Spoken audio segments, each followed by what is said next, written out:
ભગવાનના પ્રાગટ્ય ઉત્સવની કથાનો પૂર્ણ આનંદ લેવો હોય તો માનસ શરીરથી મારે અને તમારે છપૈયા પહોંચવું પડશે. ત્યારે આવો વાલા ભક્તજનો, ભાવ અને પ્રેમથી દિવ્ય છપૈયા ધામના મહિમાના પદનું ગાન કરતા કરતા છપૈયાની પાવન ભૂમિની અંદર પાવન છપૈયાના સામ્રાજ્યમાં પહોંચીએ. ધર્મદેવનું આંગણું, નારાયણ સરોવર, ધર્મ સરોવર, ચૂડા બગીહાની આમ્ર વાટિકાઓ, મીન સરોવર, ખાપા તલાવડી, ત્રિકોણિયું ખેતરા, એક એક તીર્થોમાં આપણે અત્યારે માનસ ભાવથી પહોંચવું છે.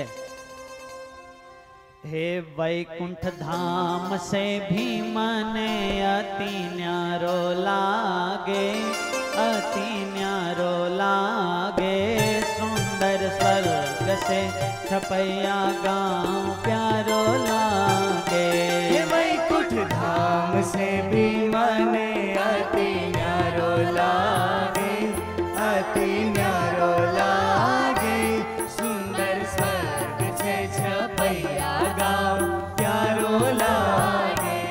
वैकुंठ धाम से भी मने अति न्यारो लागे, अति न्यारो लागे, स्वर्ग से छपैया गाँव प्यारो लागे.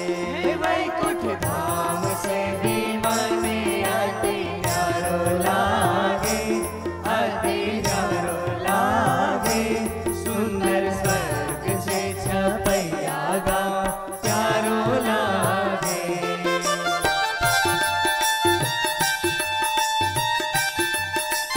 प्रेम से ताली और करताल.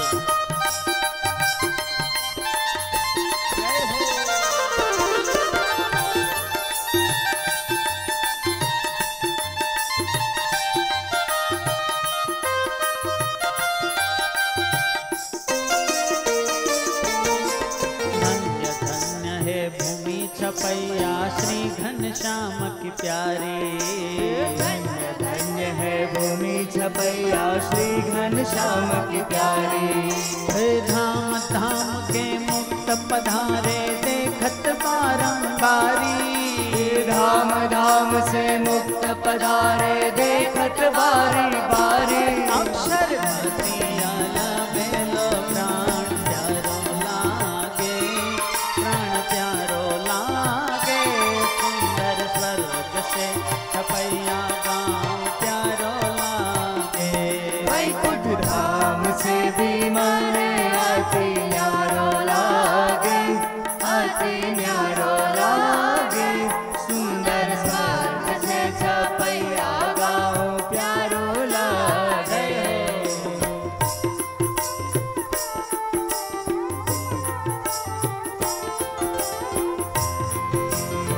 हरि बोल.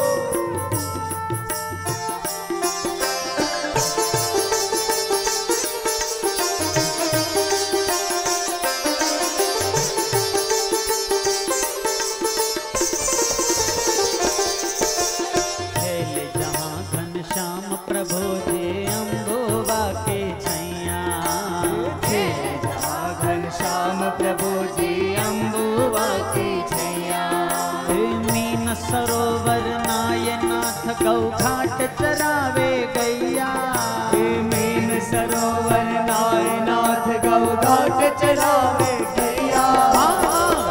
राम को भानो जी दुलारो लागे, दुलारो लागे, सुंदर स्वर्ग से छपैया गाँव प्यारो लागे.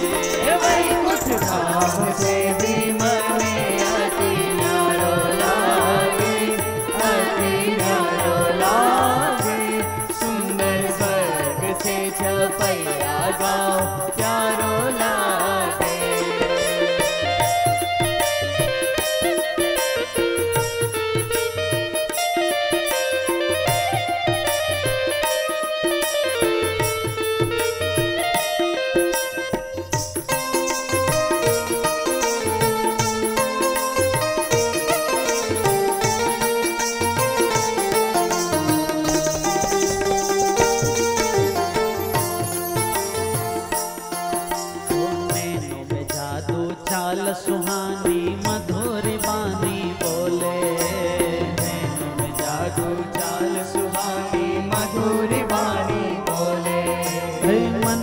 बस गए मोरे तोरे बाल काले घुंघराले। मन में बस गए मोरे तोरे बाल काले घुंघराले। मोहनी लगा दे सो रूप तिहारो लागे, रूप तिहारो लागे। सुंदर स्वर्ग से छपैया गाँव प्यारो लागे। हे वैकुंठ धाम से भी मने अति न्यारो लागे, अति न्यारो लागे। सुंदर स्वर्ग से छपैया गाँव प्यारो लागे।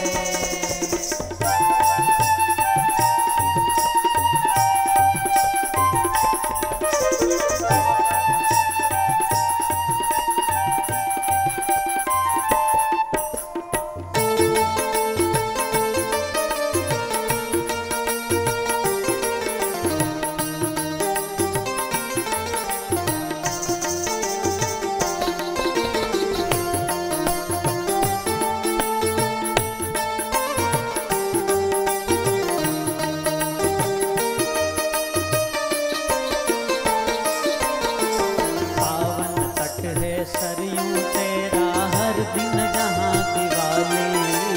पावन तट है सरयू तेरा हर दिन जहाँ दिवाले।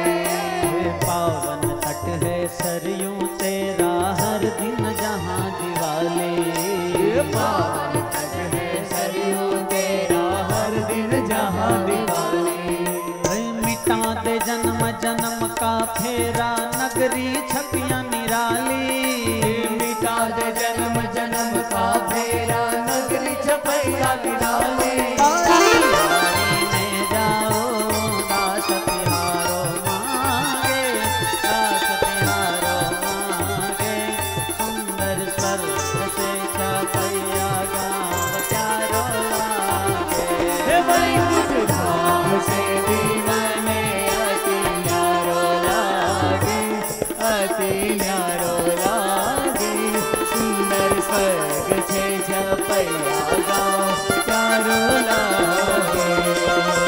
शेरी में चौथा माँ बोले जय घनश्याम, जय घनश्याम। जय मंदिर में ओटा माँ बोले जय घनश्याम, जय घनश्याम। हे वृक्षोनी शाखाओ बोले जय घनश्याम, जय घनश्याम। हे सरयू नदी नावारी बोले जय घनश्याम, जय घनश्याम।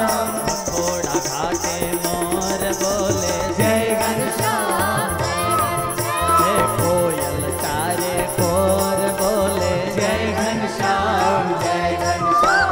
वीर सरना दीन बोले जय घनश्याम, जय घनश्याम। हे जीव प्राणी मात्रा माँ बोले जय घनश्याम, जय घनश्याम। हे गौ घाटे थी गायो बोले जय घनश्याम, जय घनश्याम। हो वेणी माधव प्राग बोले जय घनश्याम, जय घनश्याम। हे सुखनंदन ने जादव बोले जय घनश्याम, जय घनश्याम। हे महलोना जरूखा बोले जय घनश्याम, जय घनश्याम। हो देवालय ना देव बोले जय घनश्याम, जय घनश्याम। 14 लोक ब्रह्मांडे बोले जय घनश्याम, जय घनश्याम।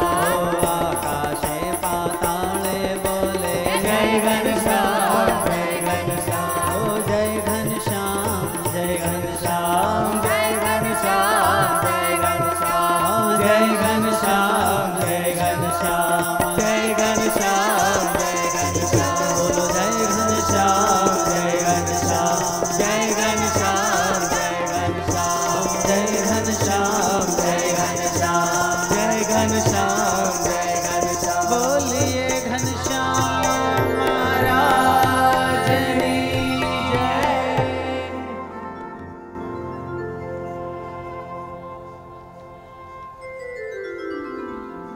श्री राधा रमणस्य परमया भक्त सत्या पठे द्वापुमा नित्यं तां शृणुयात् पुमर्थमखिलम् स प्राप्नुयात् निश्चितम्। ઘનશ્યામ પ્રભુના પ્રાગટ્ય ઉત્સવની કથામાં પ્રવેશ કરીએ. શતાનંદ સ્વામી આ કથાની ફલશ્રુતિ વર્ણવતા લખે હે, ध्यान से सुनना. શ્રદ્ધા ભાવ અને ભક્તિ પૂર્વક જો આ પ્રાગટ્ય ઉત્સવની ભગવાનના જન્મોત્સવની કથા સાંભળવામાં આવે તો એને ધર્મ, અર્થ, કામ અને મોક્ષ એ ચારે પુરુષાર્થની સિદ્ધિ થાય છે. जितने तारे गगन में उतने शत्रु होय, कृपा होय किरतार की ओ बालन बांका होय. ધર્મદેવ અને ભક્તિ માતાના જીવનમાં અનેક કષ્ટો પડ્યા છે, પણ એણે ભગવાનને સાથે રાખ્યા છે ને, માટે તમામ કષ્ટોમાંથી હસતા હસતા પસાર થઈ ગયા છે. પ્રત્યેક શુભ વસ્તુઓ 5 તબક્કામાંથી પસાર થાય. પહેલા તો તમારી ઉપેક્ષા થાય, પછી ઉપહાસ થાય, પછી લોકો તમારી નિંદા કરે, પછી દમન કરે, સ્વીકાર કરે ને છેલ્લે આદર કરતા હોય છે. ધર્મદેવે ઉદાર મન રાખીને બધું સહન જ કર્યું છે. ભગવત કૃપા, ભગવત પ્રસાદ લઈને હવે છપૈયા આવ્યા છે ને, આખું વિશ્વ એને અનુકૂળ થવા લાગ્યું છે.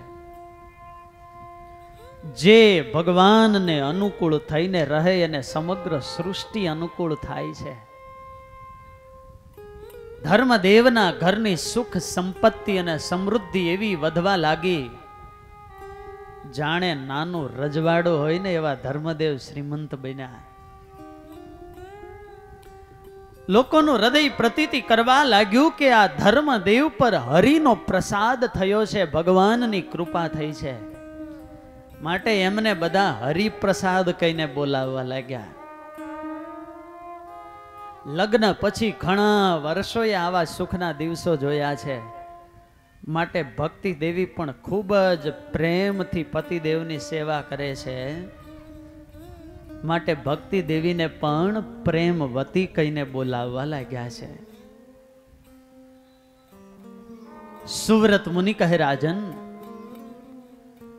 અનંત જીવોનો ઉદ્ધાર કરવા માટે પરમાત્માએ સંકલ્પ કર્યો.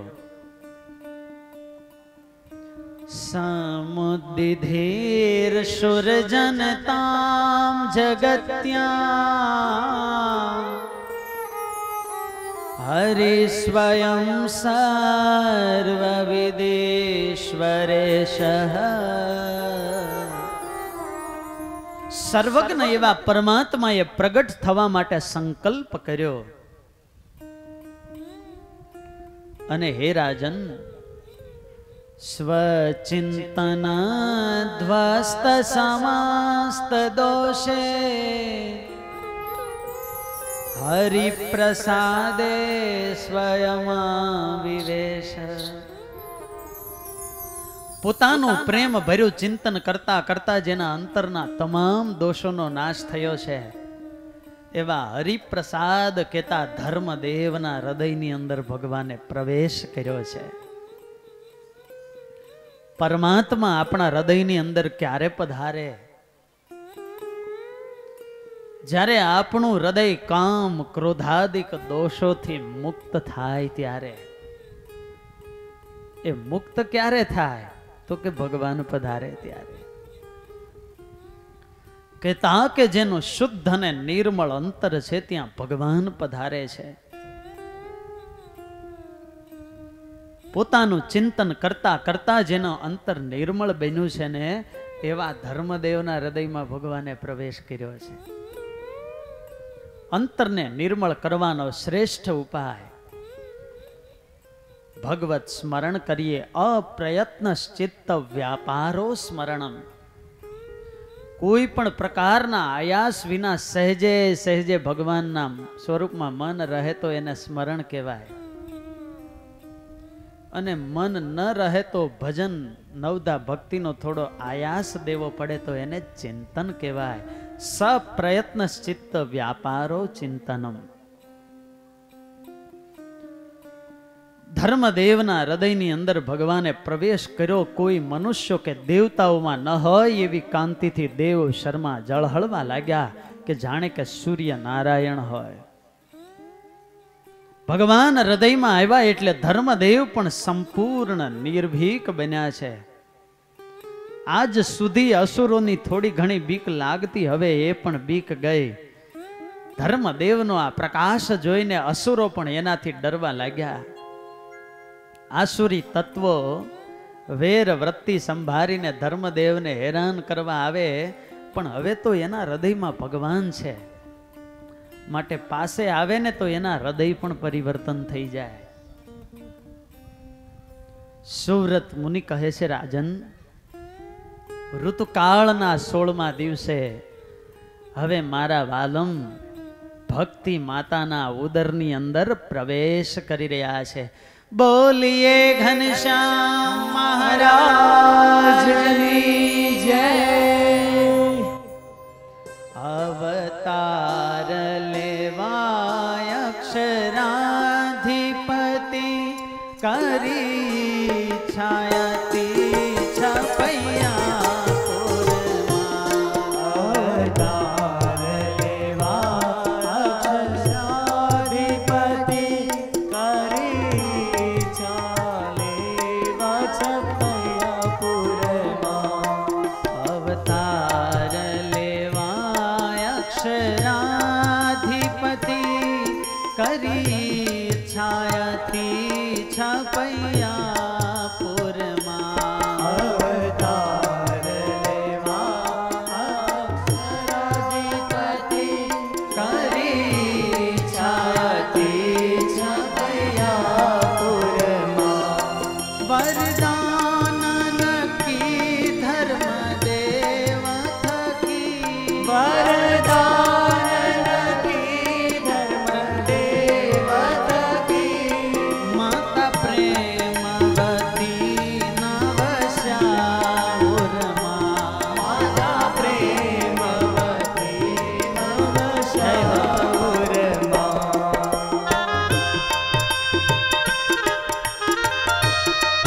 અક્ષરાધિપતિ પુરુષોત્તમ નારાયણ ભક્તિ માતાના ઉદરમાં પ્રવેશ કરે છે. જગન નિવાસ માટે નિવાસભૂત બન્યા છે માતા ભક્તિ દેવી.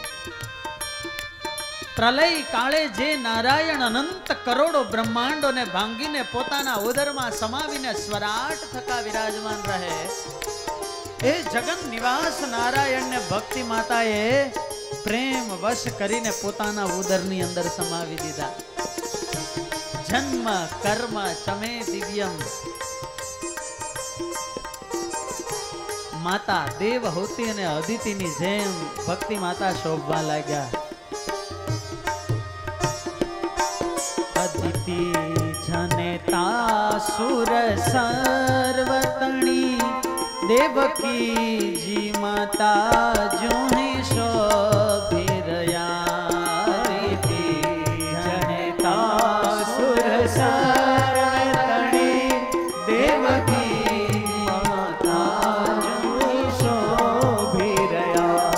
ત્યુંહી ગર્ભ વિશે પ્રભુ આવ્યા દિશે. ત્યુંહી ગર્ભ વિશે પ્રભુ આવ્યા દિશે. પ્રેમ ગતિ પ્રકાશ સ્વ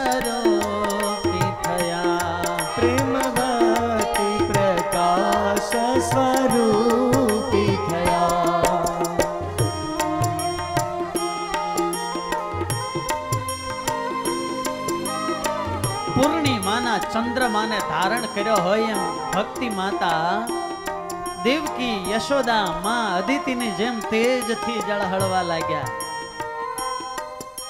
છપૈયાની નારીઓ ટોળે મળી મળીને વાતો કરે કે આપણે અનેક સગર્ભા સ્ત્રીઓ જોઈ પણ આ ભક્તિ માં જેવા કોઈ નહીં હો. અરે એનું રૂપ તો જુઓ, એનું તેજ તો જુઓ. વાલા ભક્તજનો, સ્વ કાંત્યા તિમિરમ ઘ્નતિ. માતાના શરીરનું તેજ એટલું છે કે અંધારિયા ઓરડામાં પ્રવેશ કરે તો અંધારું બહાર નીકળી જાય, એવું સતાનંદ સ્વામીએ લખ્યું છે. અને વાત પણ સાચી, જેના હૃદય રૂપી ઓરડાની અંદર ભક્તિ પ્રવેશ કરે ત્યાં કામ ક્રોધાદિક દોષોનું અંધારું રહી શકતું નથી. ટોળે મળી મળીને લોકો ભક્તિ માતાના દર્શને આવે. સગર્ભા હોવાથી માને શરમ આવે એટલે માતા ઓરડાની અંદર જાય.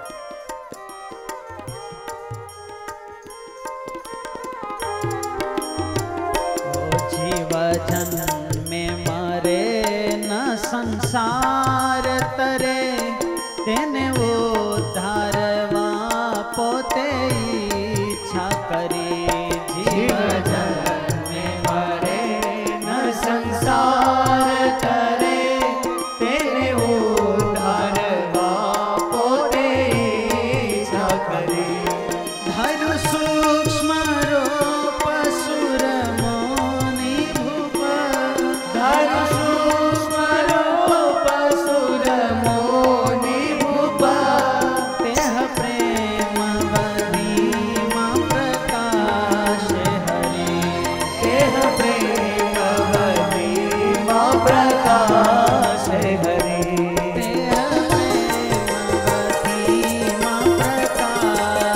હરી. દેહ પ્રેમવતીમાં પ્રકાશ હરી. સાચતમ જગદાધારમ નારાયણ મધેશ્વરમ, ગર્ભે દધાના સહસા, બભુવેન્દુ સમાદ્યુતિ. જેવા ભગવાન ભક્તિ માતાના ઉદરની અંદર પધાર્યા, સારી સૃષ્ટિની અંદર મંગળમય શુકનો દેખાવા લાગ્યા.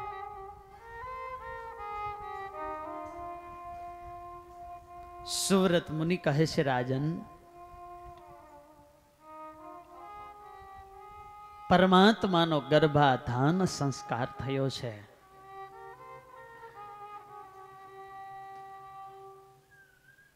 મનુષ્યના જીવનના 16 સંસ્કારો આપણા ઋષિ મુનિઓએ કયા છે. જન્મથી લઈને માણસનું મૃત્યુ થાય ત્યાં સુધી અલગ અલગ 16 ચરણોની અંદર દોષ, અપનયન અને ગુણ આધાન કરવામાં આવે છે, જેને સંસ્કાર કહેવાય છે. સંસ્કાર એટલે ઉપસ્કાર અને અવસ્કાર, વધારાની વસ્તુઓ કાઢવી અને નવા ગુણો ઉમેરવા, એને કહેવાય સંસ્કાર.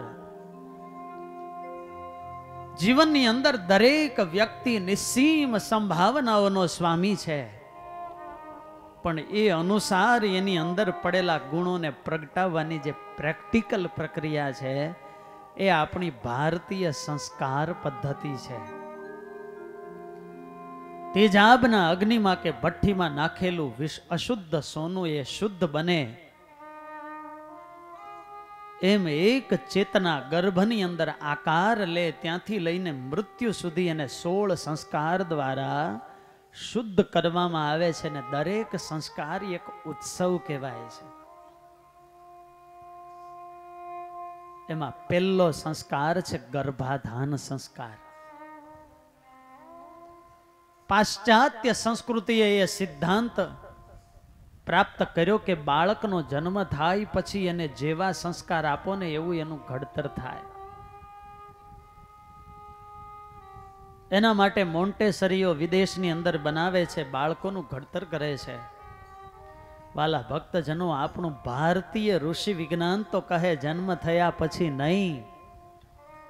અરે માતાના ગર્ભમાં હોય ત્યારે પણ બાળક ઉપર સંસ્કાર થાય છે. અરે ગર્ભમાં આવે એ પેલા ગર્ભ આધાનનો પણ પેલા સંસ્કાર થાય છે.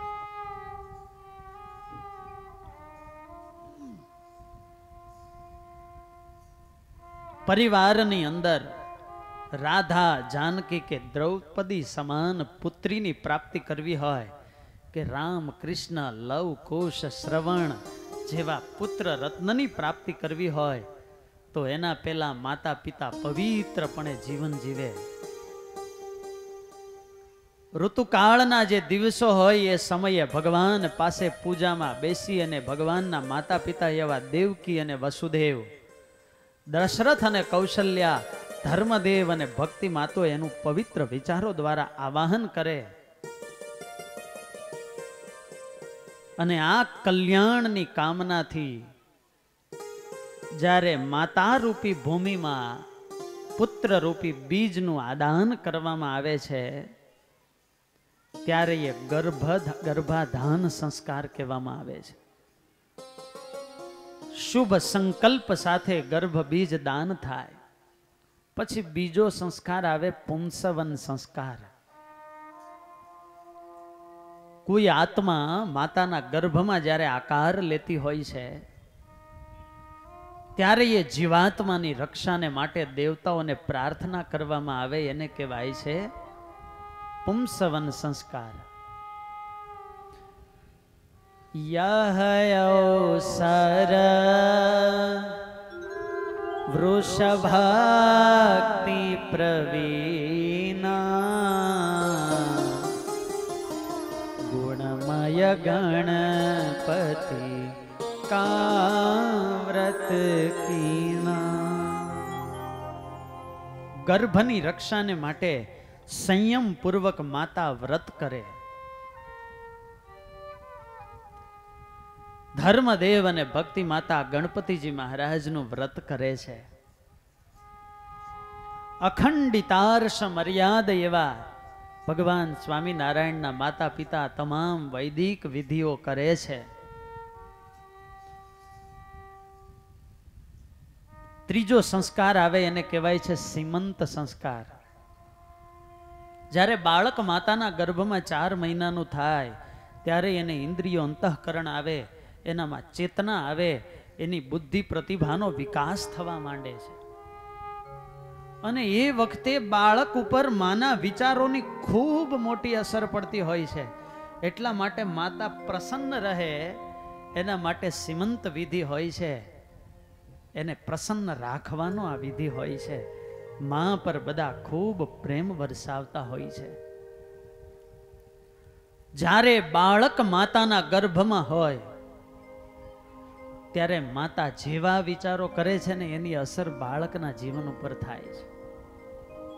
આજે વોશિંગ્ટનમાં વૈજ્ઞાનિકોએ એક એવું યંત્ર બનાવ્યું કે 4 ફૂટ દૂર કોઈ વ્યક્તિ ઊભું હોય અને પોતે વિચાર કરતા હોય તો એના વિચારના વાઇબ્રેશન્સ સ્ક્રીન ઉપર એવી આકૃતિઓ જન્માવે કે મશીનને ઓપરેટર કરનાર વ્યક્તિ કહી દે કે તમે અત્યારે આવા વિચાર કરો છો. હવે કલ્પના કરો, 4 ફૂટ દૂરથી પણ માણસના વિચારોને પકડી શકાતા હોય તો ગર્ભની અંદર જ્યારે બાળક હોય ત્યારે માં એકાત્મ ભાવે જે વિચાર કરે છે એની અસર બાળક ઉપર કેમ ન થાય? બાળકનો જન્મ થાય પછી અઠવાડિયામાં કઈ એનું વજન ડબલ ન થઈ જાય, ડબલ વિકાસ હોતો નથી. પણ કલ્પના કરો વાલા ભક્તજનો, 2 કોષ માતાની કુક્ષીમાં ભેગા થાય અને 9 મહિનાની અંદર અબજો કોષનું બાળક બની જાય. એનો અર્થ શું? ગર્ભની અંદર બાળકનો અબજો ગણો વિકાસ હોય છે. જેમ શરીરનો વિકાસ હોય છે એમ એના મન, ઇન્દ્રિયો, અંતઃકરણનો, ચેતનાઓનો પણ વિકાસ હોય છે.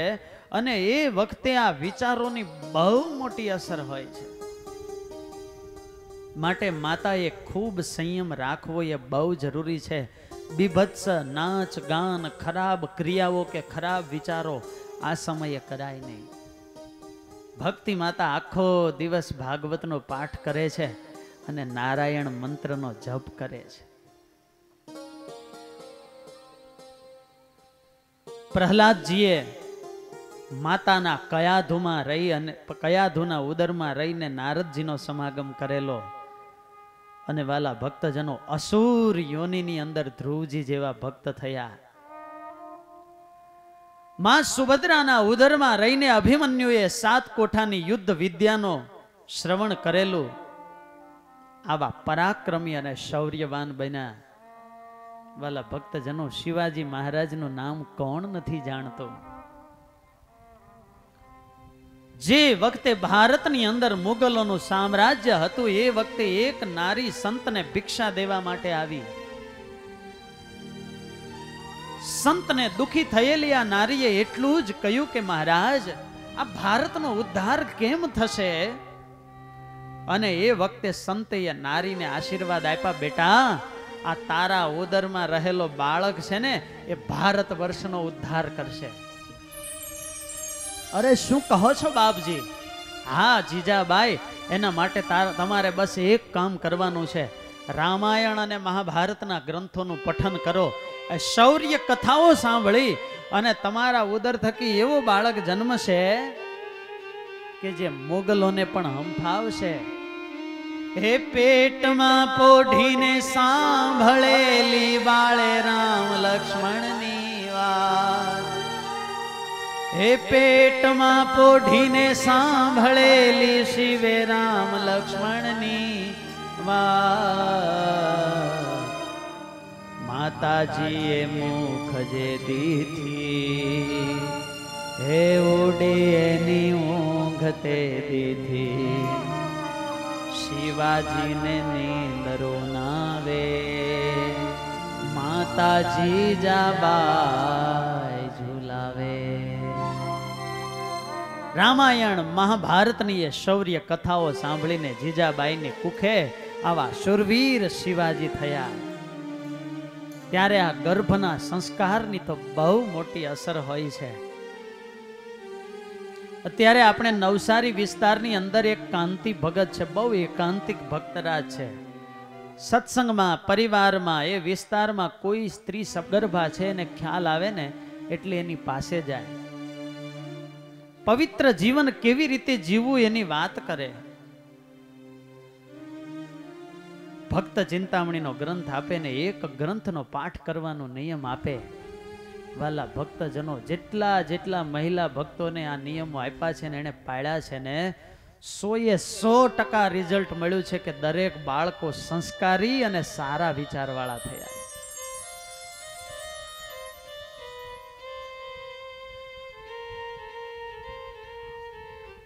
ત્યારે એક સંસ્કારી પુત્ર હોય તો એ 100 પુત્રોની એ ફરજ પાળે છે. एक पुत्र को पाकर भी श्रवण की माँ मुस्कुराती है, 100 पुत्रों को पाकर भी गांधारी आंसू बहाती है. संस्कार નથી તો 100 છે તોય શું કામના. આજે ભક્તિ માતા પવિત્રપણે ભાગવતનો પાઠ કરે છે, ધર્મદેવ એની પાસે આવીને ભજન કરે છે, જાપ કરે છે. આનંદ માને આનંદમાં દિવસો પસાર થતા જાય છે. સુવ્રત મુનિ કહે, રાજન, 1, 2, 3 એમ કરતા કરતા કારતક, માગશર અને પોષ મહિનો વીત્યો. ફાગણ માસ પણ પૂર્ણ થયો અને પુણ્ય પવિત્ર એવો ચૈત્ર માસ આવ્યો છે. ચૈત્ર માસ એટલે વસંત ઋતુ. પુષ્પના પૂરા સાજ સાથે વસંત ઋતુ આવી છે.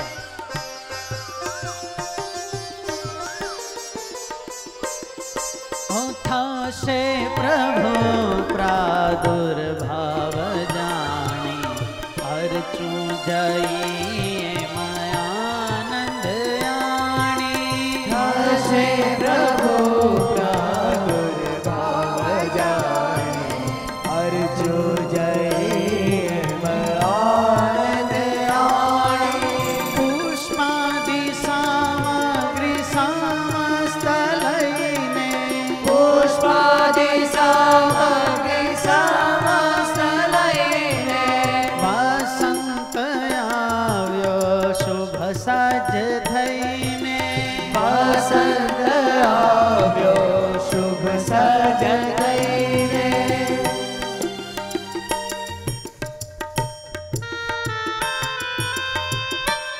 પુષ્પોના પૂરા સાજ સાથે ઋતુના કુસુમા કરહ એવા વસંત આવ્યા છે. बन सारे कुसुमित हो गए. चारे बाजू सृष्टि ની અંદર મીઠી મધુરી પુષ્પોની સુગંધ વ્યાપ્ત બની છે. વૃક્ષો વેલીઓ લતાઓ પર અનેક પ્રકારના પુષ્પો ખીલ્યા છે. પુષ્પોના ભારથી ઝૂકી રહેલી લતાઓ જાણે કે દેવાંગનાઓ નૃત્ય કરતી હોય એવી લાગે છે. કાળ પણ મંગલમય બન્યો છે. કાલોથ ભવ્યો ભવતી સ્મરાજન નિશેષ સન્મંગલ હેતુરેવ. જે કાળથી બધા થર થર ધ્રુજે એ કાળ પણ આજે ભગવાનના વધામણા કરવા માટે બની ઠનીને આવ્યો છે. ભ્રમરાવો પુષ્પની પરાગ રજની અંદર લાલાયિત થઈ રહ્યા છે. તળાવની ઉપરથી પવન પસાર થાય. પાણીના ભરેલા તળાવ હોય એટલે પવન પણ ઠંડો થઈ જાય અને કમળની સુગંધને પણ સાથે લેતો આવે એટલે સુગંધી વાયુ આવવા લાગ્યો. તમને સુગંધ આવે છે? હે हे बन कुसुमित गिरि गण मनियारा स्रवहि सकल सरितामृत धारा. बन सारे कुसुमित हो गए. गंगा यमुना गोदावरी सरयू आदि सभी नदियां अमृत बहाने लगी. नदियों पानी વધ્યા છે. કિનારાના મળ અને કચરા સમુદ્રમાં ગયા છે ને નદીઓના જળ એકદમ નિર્મળ બન્યા છે. કોસળ દેશની આબોહવામાં ગજબના પરિવર્તનો થવા લાગ્યા છે. લૂ ફેંકતો પવન પણ શાંત બની ગયો. મોગરા ચમેલીના ફૂલોની મીઠી સુગંધની ગાંસડીઓ જાણે વૃક્ષો છોડતા હોય એમ મીઠી સુગંધનો મઘમઘાટ થવા લાગ્યો છે.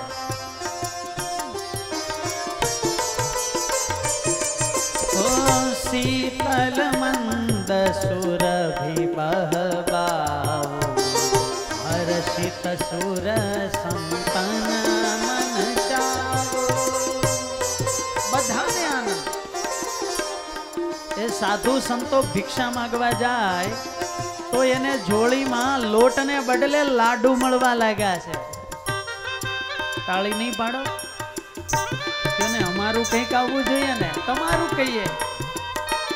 ખેડૂતો ખેતી કરવા માટે જાય,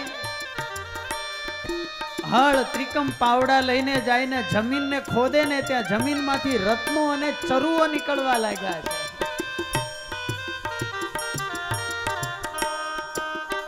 કોયલ મોર પપૈયા બધા પક્ષીઓ ભગવાનને ગુણગાન ગાય છે.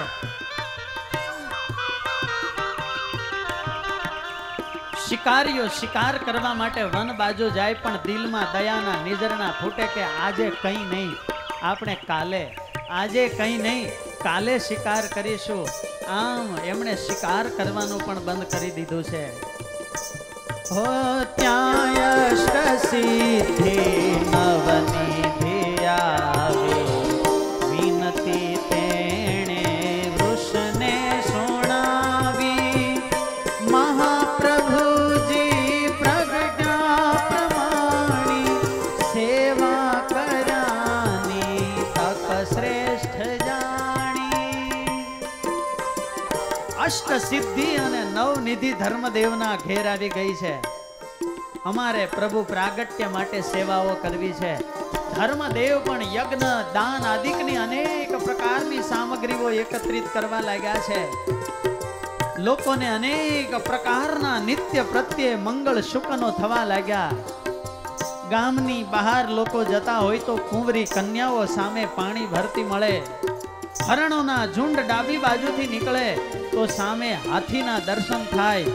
તુલસીઓના ક્યારામાં મૂકેલા દીવાઓ આપોઆપ પ્રગટ થાય. અગ્નિહોત્રીઓના બુજાયેલા યજ્ઞના અગ્નિઓ પણ આપોઆપ પ્રગટ થવા લાગ્યા. પૃથ્વી, જળ, તેજ, વાયુ આમ પાંચેય તત્વોની શુદ્ધિ થઈ છે અને વાતાવરણ અદ્ભુત બન્યું છે. મુનિજન માનસ નિર્મલ ભયેવું ભિન્ન આત્મા તન સે સબ લેવું. યોગીઓ, સાધકો ને સંતોના હૃદયની અંદર પણ પરમ શાંતિ વળવા લાગી. અરે આજ સુધી તો ભગવાનમાં મન લગાવવો હોય તો ધ્યાન કરવું પડે, આસન કરવા પડે, પ્રાણાયામથી મન શુદ્ધ સિદ્ધ થાય પછી ધ્યાન થાય. પણ હવે આંખો બંધ કરવાની જરૂર નહીં પડે. હવે તો ખુલ્લી આંખો એ સમાધિ લાગશે.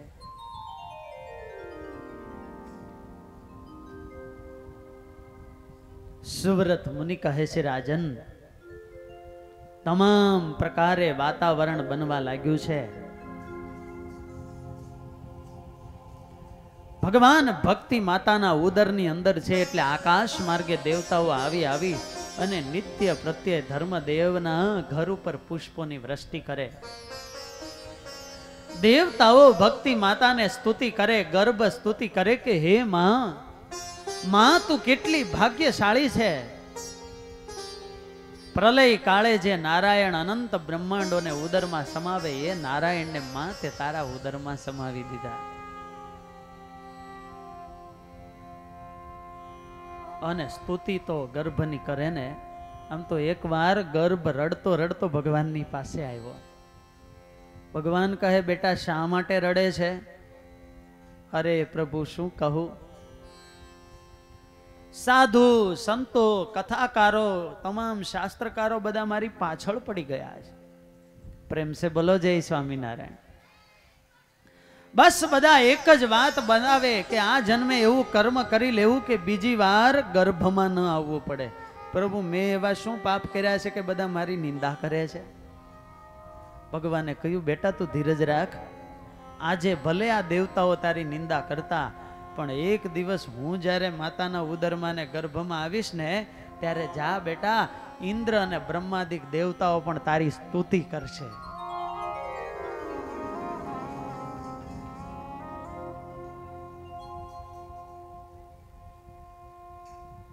ચૈત્ર મહિનો ચાલે છે, ચંદ્ર નારાયણને પણ આનંદ છે.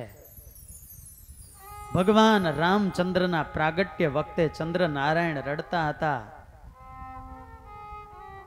એમણે ભગવાનને કહેલું કે પ્રભુ તમે મધ્યાહન કાળે પ્રગટ થયા, હું ઉત્સવ કેમ કરું?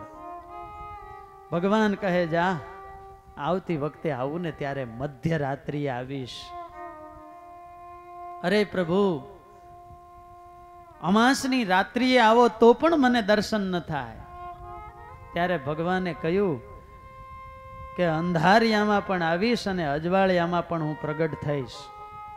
કૃષ્ણ પક્ષના મધ્ય પક્ષે અંધારિયામાં પણ હું આવીશ કૃષ્ણ રૂપે, અને સુદ પક્ષની નવમીએ હું આવીશ પૂર્ણ પુરુષોત્તમ રૂપે. આજે ભગવાન સ્વામિનારાયણ નવમી તિથિએ પ્રગટ થવાના છે. ચૈત્ર સુધી નોમ, પાંચમ નહીં, છઠ નહીં, એકાદશી નહીં, ને ભગવાને નોમ જ કેમ પસંદ કરી? તમને ખ્યાલ છે? નવની સંખ્યા છે ને એ પૂર્ણ સંખ્યા છે. પોતાના ભક્તોને પૂર્ણ બનાવવા માટે ભગવાને પૂર્ણ સંખ્યા પસંદ કરી. નાના બાળકો બેઠા છે, તમને 9 નો ઘડિયો આવડે? 9 એકા 9 દુ 18 માં 1 અને 8 નો સરવાળો કરો તો કેટલા થાય? 9 તારી 2 ને 7 કેટલા થાય? બોલો. 9 ચોક 36, 3 વત્તા 6 બરાબર 9 પંચા 4 ને 5. બાકીનું હોમવર્ક ઘેર જઈને કરી લેજો.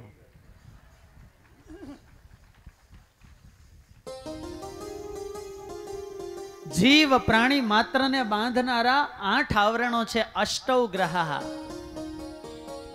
પૃથ્વીની ગંધમય ભૂમિકા છે. ગંધ દ્વારા પૃથ્વી તત્વ ખેંચે છે. જળની રસાસ્વાદમય ભૂમિકા છે. આ જીભ એવી જીવને ખેંચે છે કે ધર્મ વિરુદ્ધનું કેટલું ખવડાવે છે. તેજની રૂપમય ભૂમિકા છે. રૂપના અગ્નિની અંદર તો આજે આખી દુનિયા હોમાઈ રહી છે. વાયુની સ્પર્શાત્મક ભૂમિકા છે. સ્પર્શને માટે માણસો માથા કપાવે છે. આકાશની શબ્દાત્મક ભૂમિકા છે. શબ્દ એટલો મોટો છે, વ્યવહાર બધા શબ્દમાં જ ચાલે છે. અહંકાર તો ઓળખવો પણ અઘરો. મહત તત્વ અને પ્રકૃતિ, આ 8 આવરણો જીવને બાંધનારા છે, પકડનારા છે. પણ અષ્ટ આવરણની ભૂમિકા પૂર્ણ થાય એટલે ત્યાંથી બ્રહ્મમય ભૂમિકાનો પ્રારંભ થાય છે. માયાથી પર નવની ભૂમિકા, બ્રહ્મમય ભૂમિકામાં પોતાના ભક્તોને પહોંચાડવા માટે વાલા ભક્તો સ્વામિનારાયણ ભગવાને 9મી તિથિ પસંદ કરી છે.